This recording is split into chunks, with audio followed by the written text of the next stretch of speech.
Good evening. My name is Thurman Greco, and this program is called Let's Live with Thurman Greco, and it's coming to you on Channel 23, Woodstock's educational TV channel, from scenic Woodstock, New York. And we have a new guest here this evening, and this is her first time, but we're already talking about her coming back several times again in the future. Would you start off by telling people your name and what brought you to Woodstock, maybe? Sure. So my name is Anula Courtis, and I came to Woodstock in 2015. I was that weekender who kept coming up here and didn't want to stop. And when it came time to buy a home, I actually had put a deposit on a home in New Jersey and decided to withdraw that offer and start looking for a home here in Woodstock. So I have been living here since May of 2015. So you've been here 8 years. 8 years, yes. And was it hard to withdraw that original offer and come to Woodstock? Not at all. It was very easy, and they do things differently in New Jersey. So it was actually just one phone call, and it was over. So it was a good thing. You know, I had the same experience as well. My husband and I came here. We were in the city, and we came up here one afternoon for lunch, and we were just walking down the street, and there was a house, and it was for sale, and we said, well, let's check into this, and it was the house, and it was so easy to make that decision. And I can remember after we made the decision, I kind of stood around and said, now wait a minute, this has been too easy. Was it too easy? It was too easy. It was too easy. It really was. I wanted to be here very badly, so it was literally a piece of cake. Yes. So, yeah. And we knew nothing about the music and the politics or anything. We just knew that there was this little cabin on the stream, and that was it. So you've been here for 8 years, which is long enough to know better. It is long enough to know better. And I'm still here, and I plan on staying here. But I jumped in very, very fast. You mentioned that you didn't know much about the politics and things.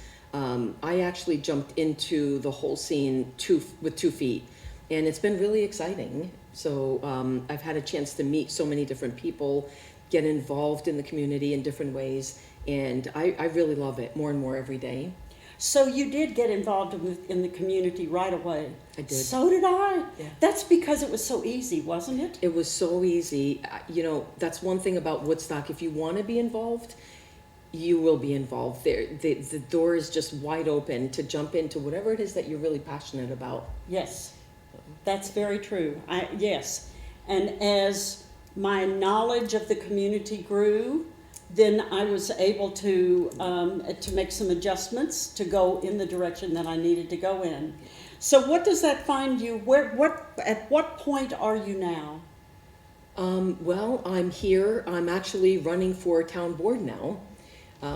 So to back up a little bit, I had co-founded the Women's March, and wow, what an amazing experience that was. I met people from all walks of life, from literally around the country, actually, mostly from Woodstock, but many people came in from other places because they want to support a little town, and they love the idea of Woodstock, of all places, being like the land on which they were going to march. And so that was a really big experience. And after that, I helped to co-found the Human Rights Commission here in town. A lot of folks don't know that we have that commission, and I was also chair for 4 years, and then I stepped down because I knew that someone else could take over and do a better job at that point, you know, just kind of take what we had started and grow it a little bit more, and I wanted to look for new opportunities. So here I am, running for elected office for the very first time.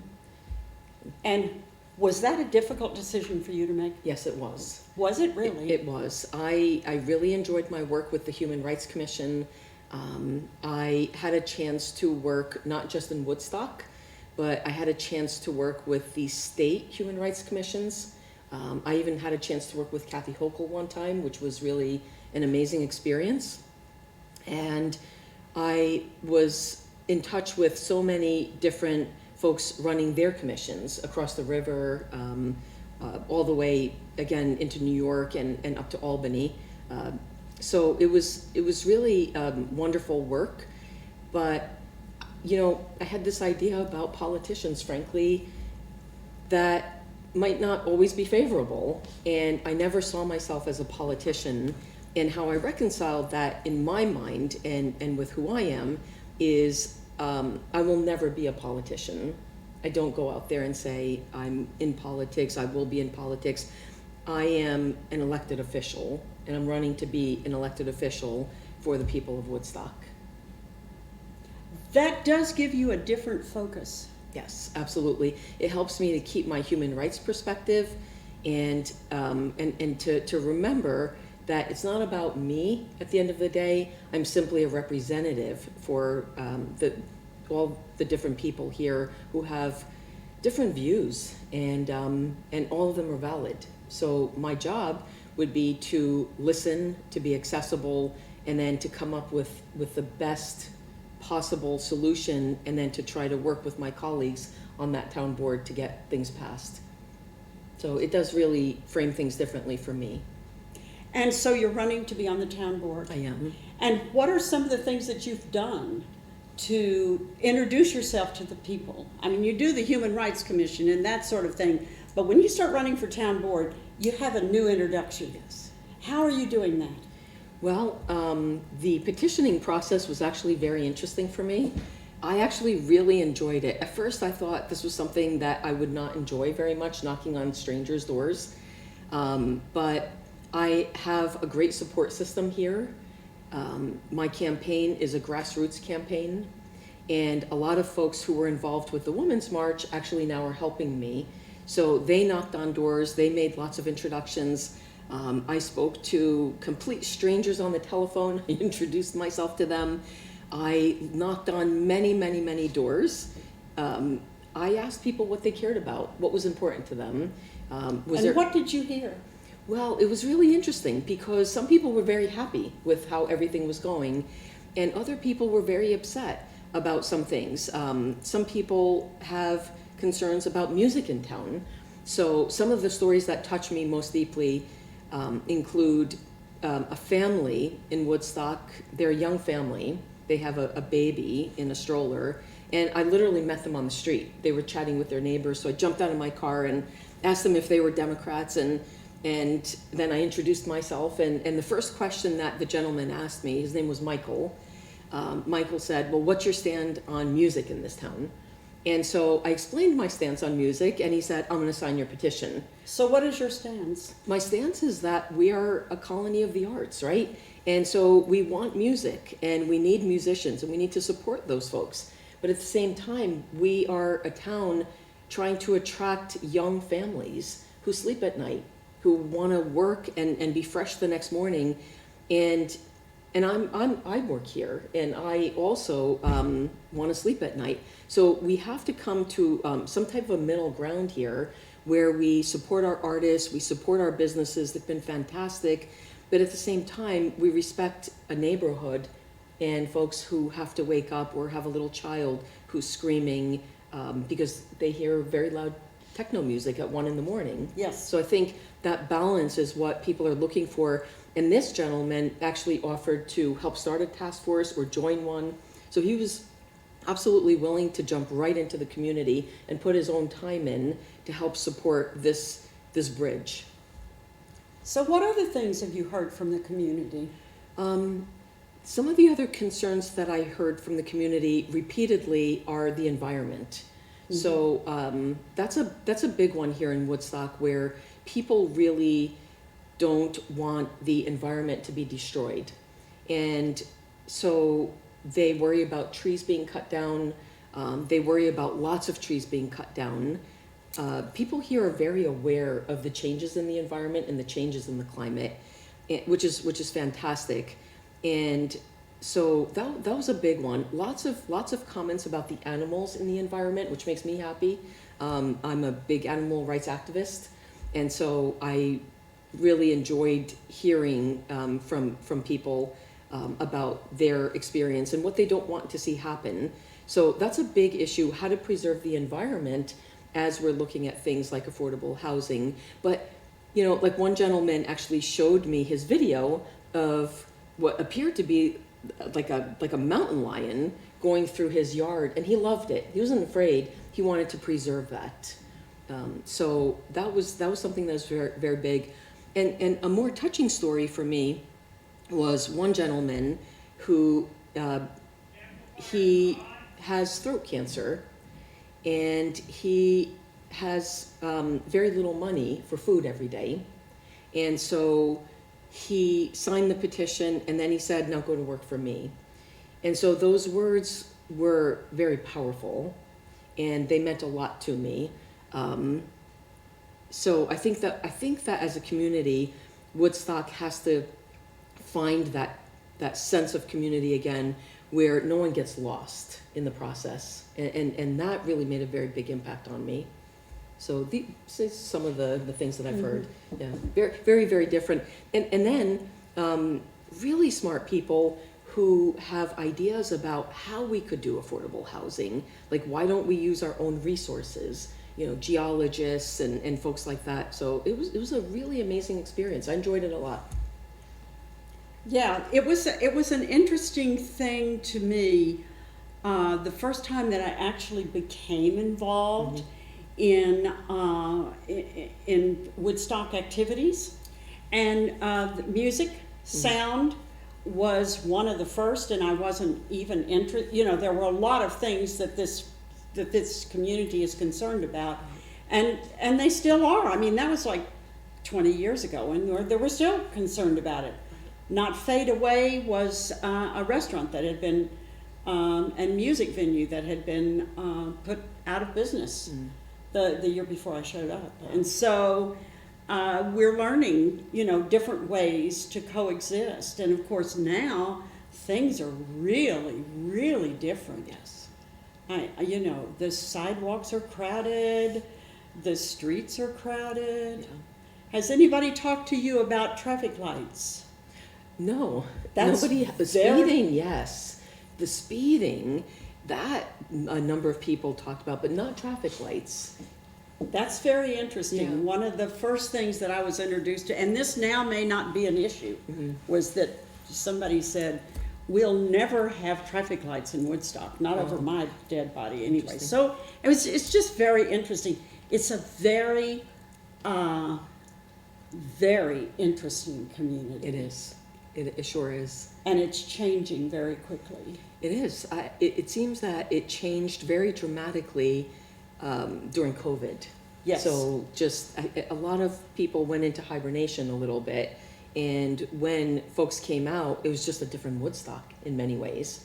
So in many ways, we have two Woodstocks at this point in time, and we need to kind of find that bridge and What talk are the to each two other. Woodstocks? We've got folks who are, I want to say old timers or generational Woodstock. We have people who moved here and are more recent, like myself, but we kind of fall into the category of, we look at things the way that, like the old Woodstock looks at things. And then there are very, very new people who have moved up here, and they have different concerns. They have maybe a little bit of a different outlook on how we should be as a community going forward. And we have to try to find that bridge so that we're all on the same page, or at least mostly happy about how we're going forward as Woodstock. Yeah. What, has anybody talked to you about sidewalks? Yeah, so people have for years talked about the sidewalks, by the way. So the cracks in the sidewalks, how dangerous it is, how maybe we could do better, especially for people who are disabled. So oftentimes they might have a difficult time navigating the streets. So that's been a big topic for years. Oh, that's been a big topic since I moved here. Okay. I can remember I moved here very, well, it was 20 years ago. So one afternoon I was walking around the neighborhood, and a woman that I'd never seen before in my life came up to me, and she started talking to me about the sidewalks and the fact that there was no sidewalk on the street that she was on, and I listened to her, and she was really talking. And finally, she stopped to take a breath, and I said, "Listen, lady, you're talking to the wrong person. Let me give you the name." And I don't know whether she ever called him or not. And of course, have any of the people talked to you about the schools? Yeah, so the schools, so people have really different opinions on the schools. So I've talked to people who want the schools, who agree that the schools should be shut down. I've spoken to people who feel that the schools should remain open. I have spoken to people who feel that there's a hybrid. So perhaps one of the schools could be shut down and perhaps turned into affordable housing, and then retain the other schools. So that's a big topic that is complicated. I think that parents really do have to weigh in. And I know the election just took place for the school board. Was it just 2 or 3 days ago? Yeah, something like on that. Tuesday. Yeah. So that's a big topic. What about the libraries? So the library also, that's another one. I just couldn't imagine. People were so upset over the library, and we just kept voting and voting and voting and voting repeatedly. And so I'm glad that we finally have agreement on the library. Some folks are, so even if they voted no, they are concerned, from my understanding, about where the library moved to. And so there's some concerns, I guess, that were raised about the environment, and I'm not sure that all those questions were answered for everybody. So that does come up, and people will say, as I was petitioning, the library would that was definitely something that still comes up left, right, and every other which way. So Yes. Another big topic for Woodstock. Yes, is the library. It is the library. And so it doesn't seem to still be settled for everyone. Well, I think one of the things that we learn, or that I learned about Woodstock, and it may be right and it may be wrong, who knows, I'm just one voter, is that many of the issues that we have and that we solve and settle, to use your word, really are not. That's right. They are really not. I mean, the post office was a big issue many years ago, and there are still people who are upset over the post office. And the different Woodstock Commons was huge. And of course, the library, and I think part of it comes down to change. Woodstock is a community which doesn't necessarily want change. They want, I know that when people were looking to improve the community center, and it was truthfully about to fall down, some woman said, came to a town meeting, and she said, I've been here all of my adult life. I got married in this building.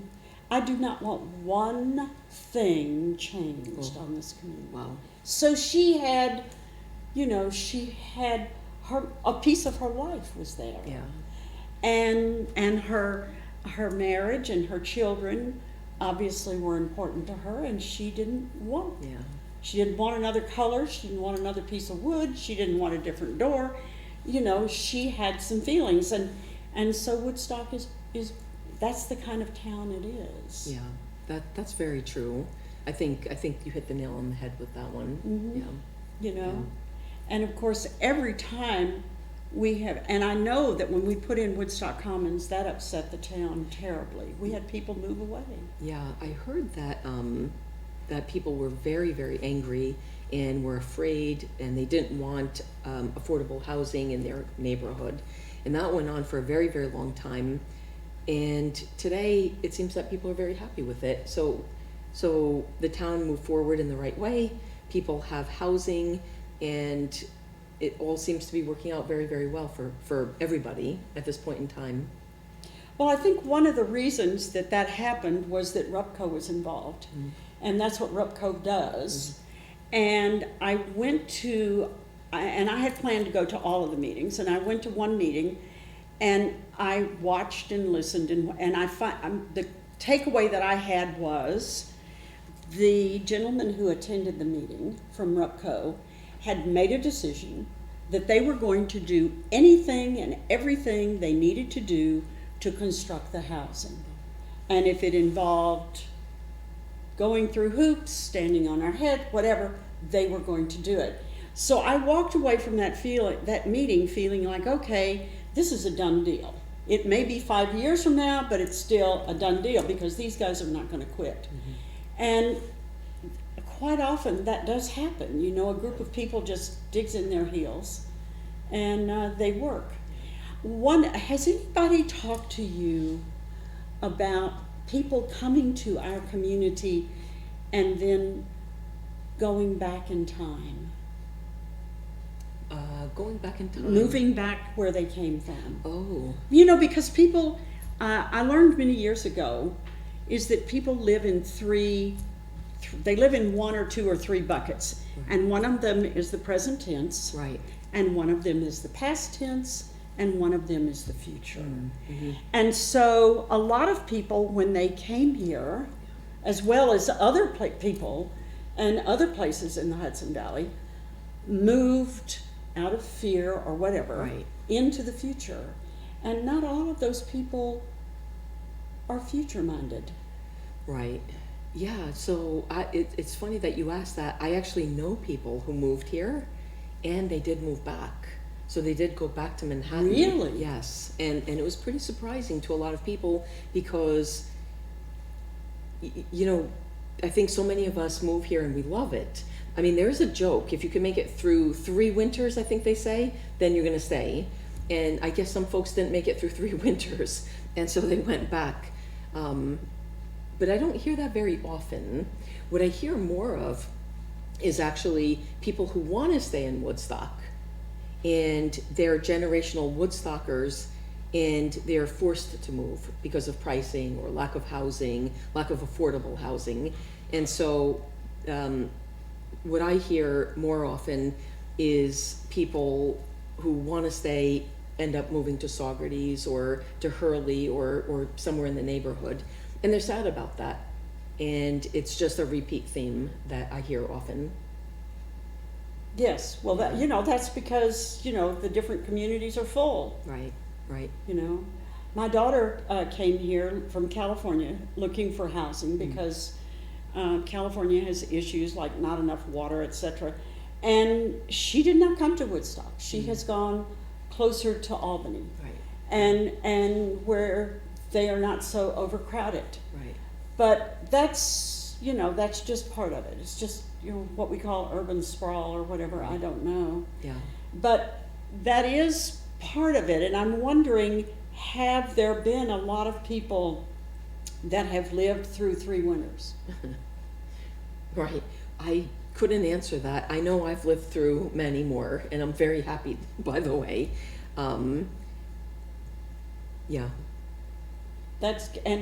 And one of the things that I have observed, and I didn't really observe it first thing, but a friend of mine who is really into pet care said, well, they've all come and gotten a dog, and you see them walking their dogs. And for her, that was a very positive thing, mm-hmm. They've got their dogs, they're walking them, they're going to stay. But at the same time, we don't know. We don't. I don't think we do. Dog or not. I mean, I hope that the people stay. I mean, if they moved up here, but I think we don't know. The changes in all of the Hudson Valley have been so very dramatic. Yeah. And we can all blame it on the COVID if we want to. And I have not been down to the city recently, so I do not know how empty or full it is. Yeah. I think a lot of people say that the city changed also after COVID, and a lot of New York City people moved down to Brooklyn. There's a lot of development, from what I understand, in Brooklyn. So they took affordable housing there, and they are turning them into very expensive condos or apartments or whatever they're calling it. And then those folks then get displaced, and everybody's moving up here. So yeah, and some people are also retaining 2 places, one in New York City and one up here. So I guess they have the option of staying here, staying there, and maybe going back. So hard to know. We've had that experience before of people, you know, the economy tanking, and then people trying to decide which one to take and which one not to take. And I think the important thing, to go back to the schools, is that people are proud of their schools, whatever a decision is made. Right. I do know that when we moved up here, I was very impressed by several young mothers that I met who had children in the Woodstock school and, you know, and out in Boysville, and they sent their children to very fine colleges. And they didn't pay, you know, tens of thousands of dollars every year to get that child to that point. Right. They went on the public school system, Nice. which is a wonderful thing. Oh yeah. Which is one of the wonderful things that I really like about New York State. And also, one of the things that is really, really nice up here is the snowplows. I know that when I first moved up here 20 years ago, people were complaining about the taxes. And I say, oh no, the taxes up here are just wonderful. Right. Whenever the snow falls and I see that huge piece of equipment going down my street within a few hours, I'm extremely pleased with what, you know. So, and New York State has they have wonderful roads, and the college and university systems that they have, and the jobs that they have are wonderful. Yeah. It's funny that you mentioned the plows. Actually, I did ask that question before I moved here. I thought, oh my goodness, I mean, am I going to be driving in, 5 feet of snow? And I was reassured by a local couple that nope, in fact, it's the plow system is excellent. And it is. I mean, at the first sign of snow, that's it, they're out. Yes. And the roads are really well maintained. So that's funny that you bring that up. Yeah. So, yeah. Well, even if that was the only question you asked, you did more, you pursued more than I ever did. I just said, ooh, that's an adorable place. Can we get in that one? Right. And it just never occurred to me. But then I came from the DC metro area where we didn't have enough snowplows anyway, so who cared, You just didn't make it for several, It just wasn't a good snowplow that worked. It was just a fantasy that someone had. Right. So what about people seeking employment? Has anybody discussed that with you? So not while I was knocking on doors. I know that it was very interesting to hear what people actually do for a living or what they did for a living. I really had, just a diverse group of people. But as far as the employment, it's really all over the board. So I've met musicians, artists, very creative types.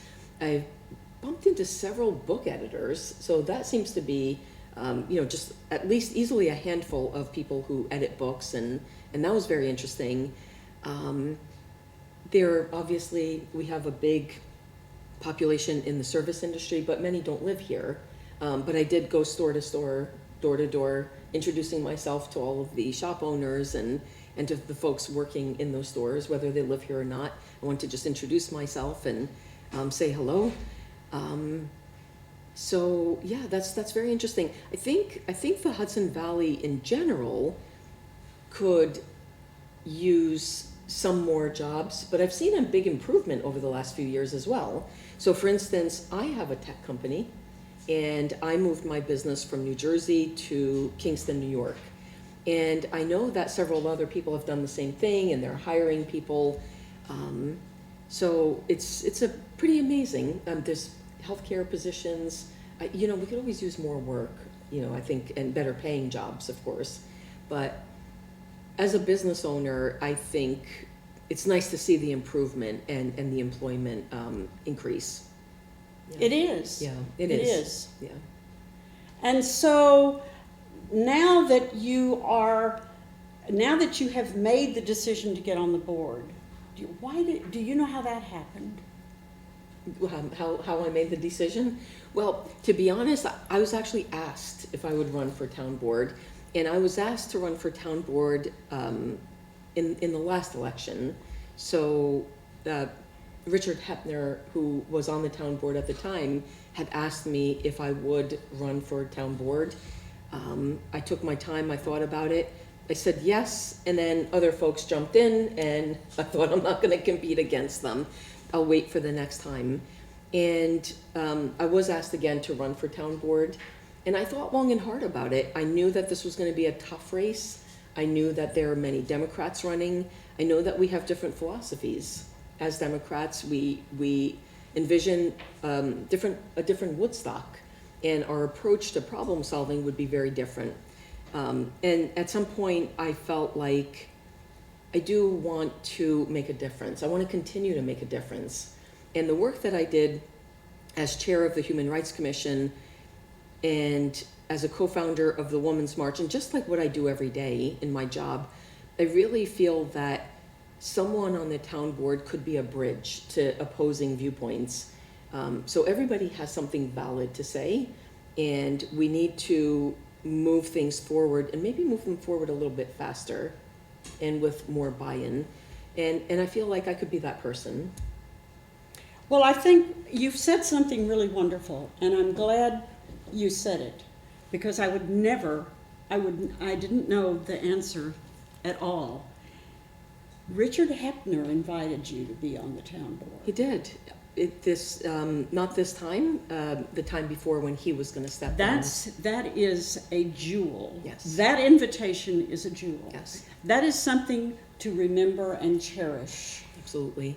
That meant the world to me that Yeah. he said that. I was actually stunned, and it took me a moment to, I think the first word that came out was really. That was the first word that actually came out of my mouth. And I do cherish that. I have the utmost respect for Richard and for what he's done in this town and what he continues to do for this town. Yeah, and he knows this town. He does. He's written about this town. He is of this community. Yes, he is. So that's a wonderful thing. So you could not have a better credential than Richard Hepner, than an invitation from Richard Hepner. I would agree with that. So I would say, I'm going to make a huge statement, that kind of puts you towards the front of the line. Thank you. I hope so.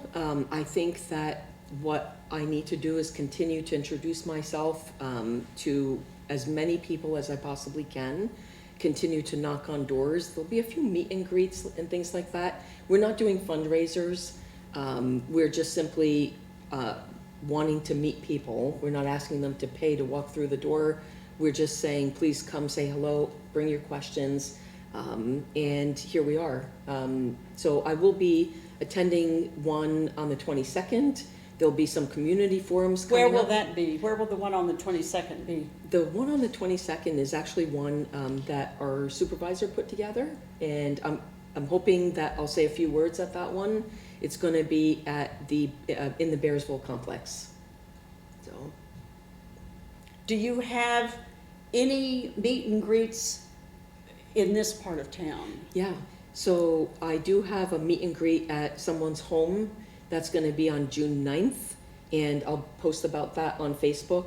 So if people are interested, we'll provide their address. These are folks who were on the town board in the past, and they're helping to support the campaign. So I'm very appreciative of that. And we might do one at the Colony as well. So that's in the works. And that one will be a lot of fun. If we can get the date, then Ubaka Hill, who is a wonderful African drummer. She is She's a jewel, isn't she? Yeah, and her drummers, all gals are going to hopefully be there. And so we're trying to work that out as well. So that one would probably be right before the election. So more to come on that. Have you gone to the Chamber of Commerce? I've not gone to the Chamber of Commerce yet. It's a good idea. And also, I don't know if you've thought about it. Sometimes in the past, candidates will go to the flea market, and the flea market opens tomorrow. Yeah.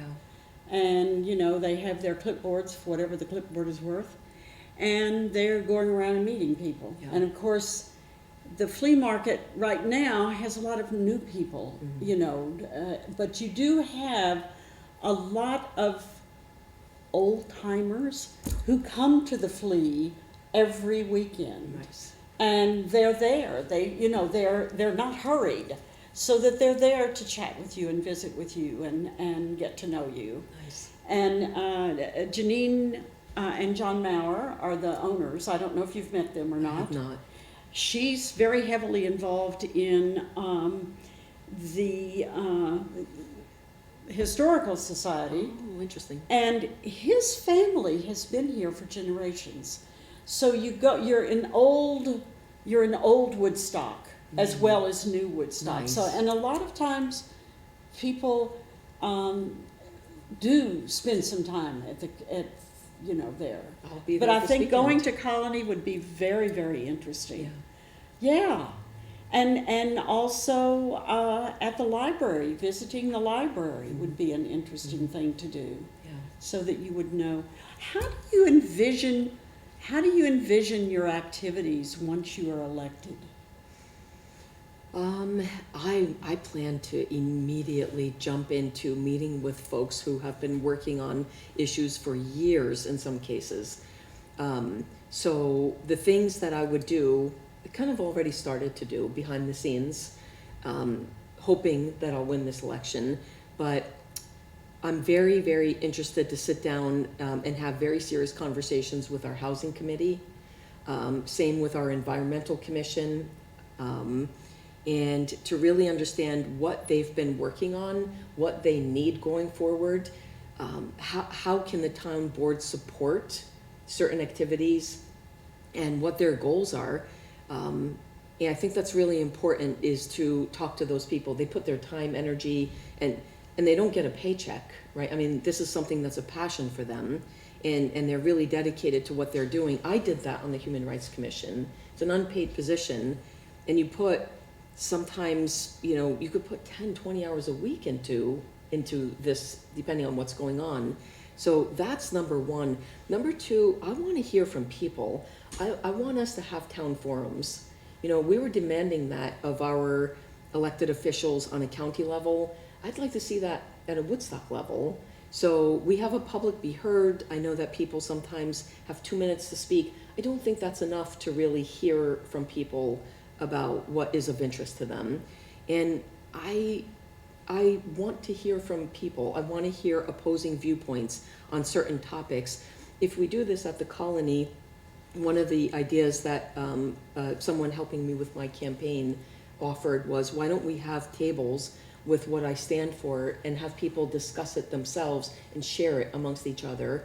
So that's the kind of elected official I want to be, is I want to hear your viewpoint as well as everyone else's, and then let's just talk about how we're going to go forward. And then my job is to help drive that as much as possible. And I want an engaged community. I feel like we have some folks involved, but we don't have everybody involved, including young people. We're not inviting them to the table. And sometimes, as an activist, you learn that you don't just sit back and wait for people to come to you. You go and you actively bring people to the table. And that's really important. Every committee and every commission should have junior folks there. We could look at things here like an entrepreneurial program. We have so many people here who could be mentors to young people, whether they're artists or whether they want to start a business. They don't know how to do that, but we have so many people who can do that.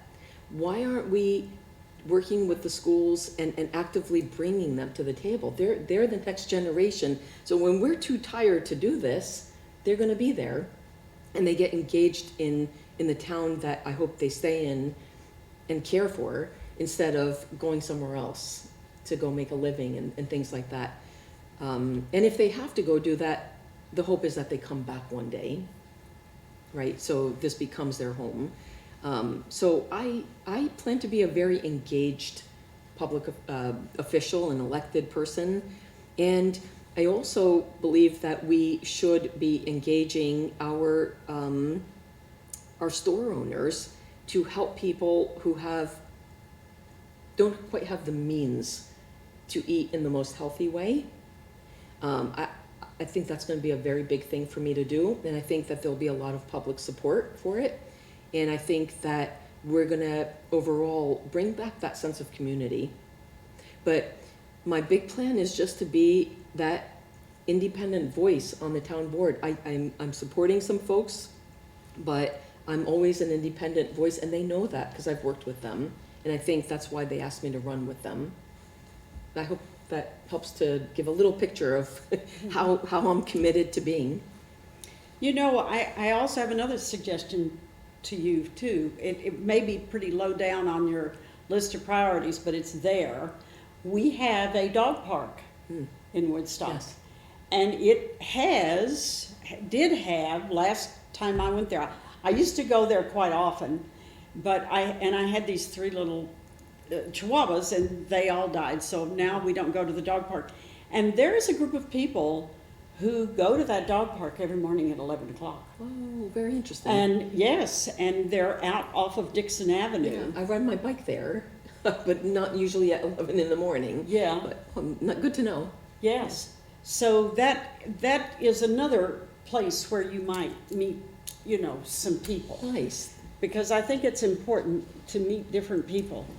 And also, has anybody talked to you about solar energy?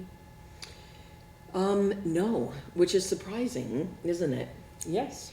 No one is talking about solar energy. When we have discussions like affordable housing, to me, it's, you know, it's not just affordable housing, you know, what is the rent going to be? That's a big thing. That's a very big thing. But how are we going to make it sustainable for the environment carefully, but as well, like people's bills going forward? You know, so you could rent something for a very affordable price, but then if your bills are crazy, then you're in the same, you're still jammed up financially and maybe trying to get out of this cycle. And there are models around this country where people have preserved the environment. They've introduced things like solar. They introduce these newer concepts that don't invade the environment. And it would be fascinating to have folks come into Woodstock and talk to us about it. So again, people from the community could weigh in. I know the housing committee has done a ton of work, and so it'd be nice to engage the community more proactively. We could do something at the community center, things like that. So they have a chance to share all of their years of work, but at the same time, hey, let's hear about from Habitat for Humanity, like what is new and innovative and non-invasive. How do we build these homes without chopping down every tree? These trees hold the water. We know that the water levels are coming down year after year. So how can Woodstock lead? You know, how can we take the best of what's out there and really lead and become that model? I believe in that. Well, there have been efforts within the last 20 years, but of course technology has changed so much to put solar on some flat lands out there off of Dixon. And I'm surprised that we haven't heard from those people recently. So that's, you know, there's so much to do. There is. It's a matter, I think, of focusing in. What are your top whatevers, you know? I think so. I think it's the top items that I would be very passionate about. But I also think that there's going to be a surprise here and there. You know, something's going to come up out of left field, and then it's going to be, how do you react to that? And how do you look at the facts? And how do you deal with that and move things forward? So I think that ability is also going to be very important in like that problem solving ability. It's got to be there because we are a very diverse town with a lot of things happening, and there's a lot of passion about a lot of things. So even though I might not have something on my quote unquote agenda, where something pops up, I feel very comfortable, again, listening to what's going on, doing the research, digging in, and then working with my town board members to come up with a solution and move it forward.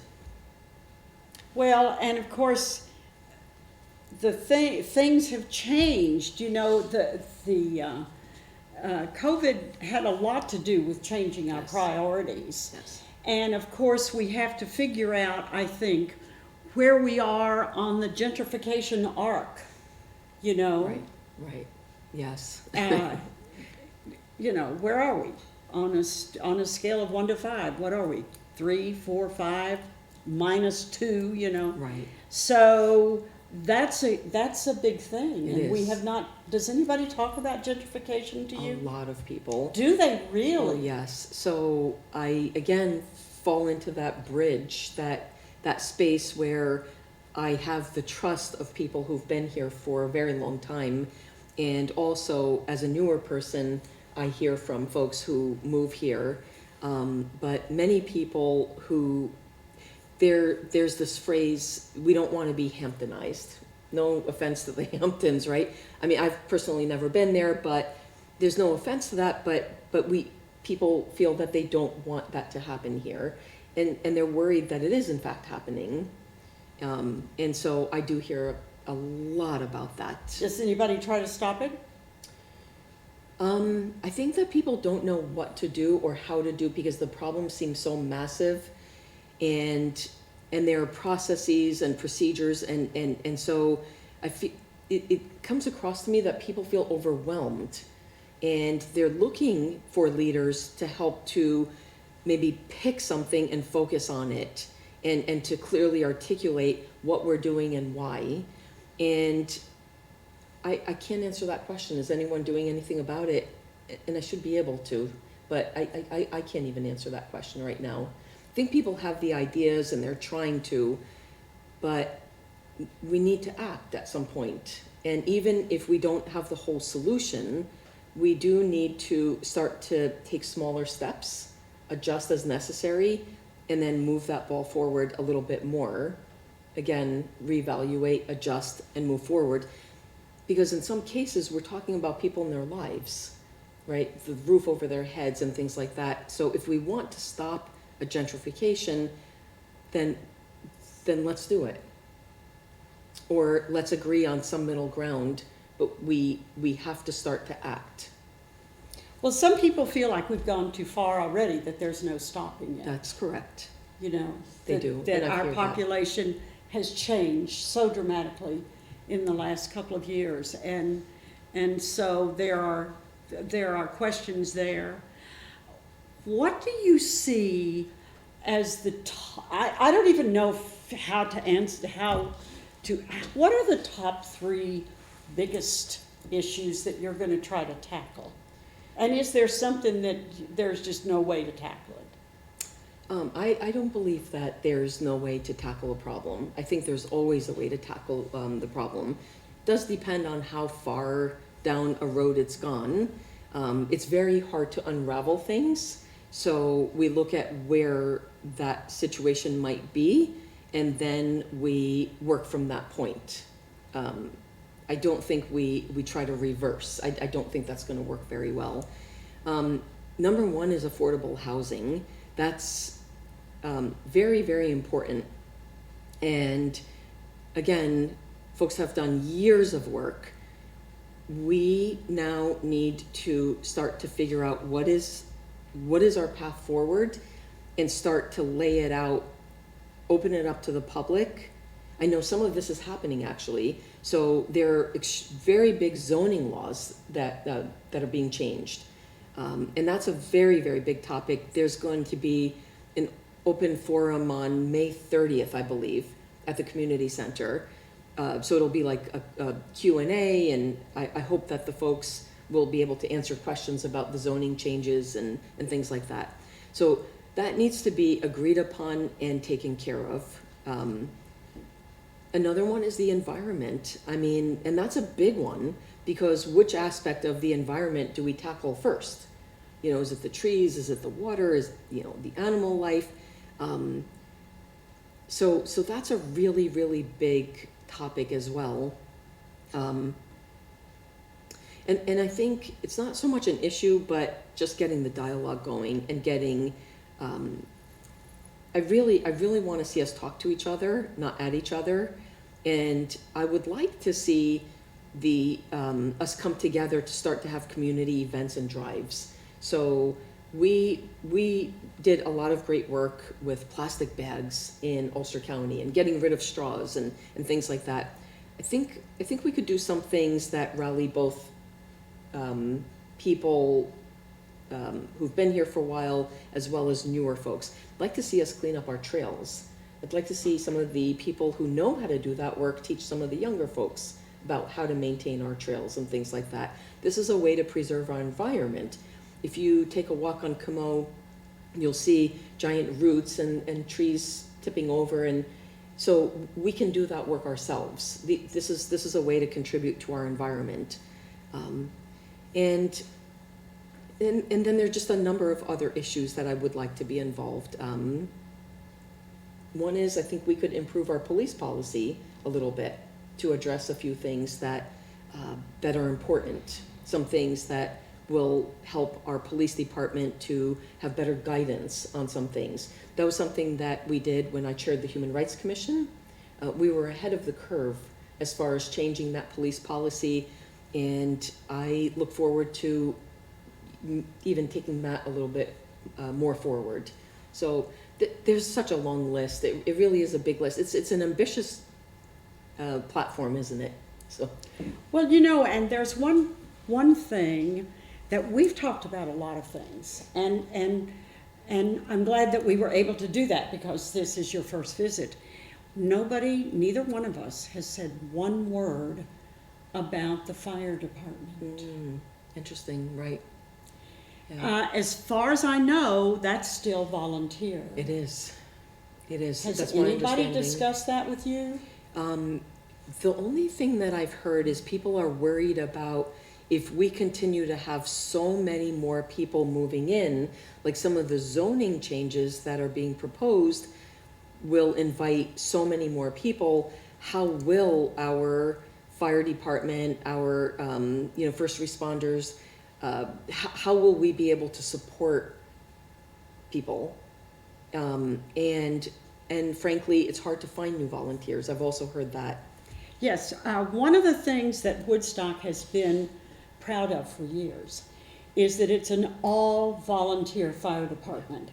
And through COVID, people tell me, I do not know, I have not been there counting noses, that we have lost a lot of our volunteers. Interesting. And if we reach the point, and this is a forest.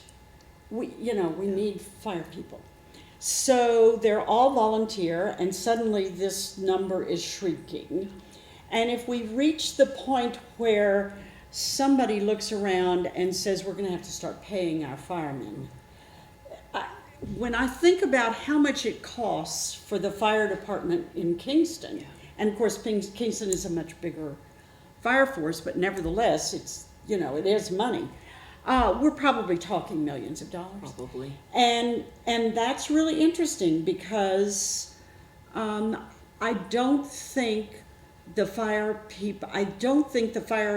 chief comes to us with his hat in the hand and says, can I have a few $1 million to pay firemen? He says, hey folks, this is what we need. Yeah. And we don't have much of a choice. That's how it is in New York State. So that's something that nobody seems to talk about. Very true. Yeah. We've covered everything. Yeah. So the town board is going to be a very dynamic group of people. I hope so. I really do hope so. Yeah. So have you got your skates on? I have my skates on. I've got some padding, a little bit of padding on. Yes, I'm ready. We're down to 5 minutes. Okay. Is there anything that you'd like to say to the community in the last 5 minutes? Can you give us your name again and talk about a couple of places where people can meet with you? Oh, sure. So my name's Anula Courtis. I am running for town board. A little bit about what I've done before. I co-founded the Woodstock, New York Women's March. I chaired the Human Rights Commission for 4 years, and then I stepped down. I run a business that helps people to afford their medication. That's what I do as my main day-to-day job. And that's something that I started a number of years ago. I relocated to Ulster County. And I'm running for town board because really at the end of the day, I believe in Woodstock. I believe that we can solve the problem of affordable housing. Think that we can come together as a community to help those who need a little bit more help. Think we can talk civilly about the music, life balance, and anything else that might come our way. So I'm ready to hit the ground running and work for this town. I love it here. And where will you be meeting with the public in the future? So I will be in the Bearsville complex on May 22nd at 6 p.m. I will be at a private residence June 9th at 5 p.m. And you could find me on Facebook, Anula Courtis, for town board. And I'll post all the events there. There's also the community forum, and the first community forum is 10 a.m. on May 27th at the community center. So that's another big, you'll get to hear from all the candidates at that point. Yes.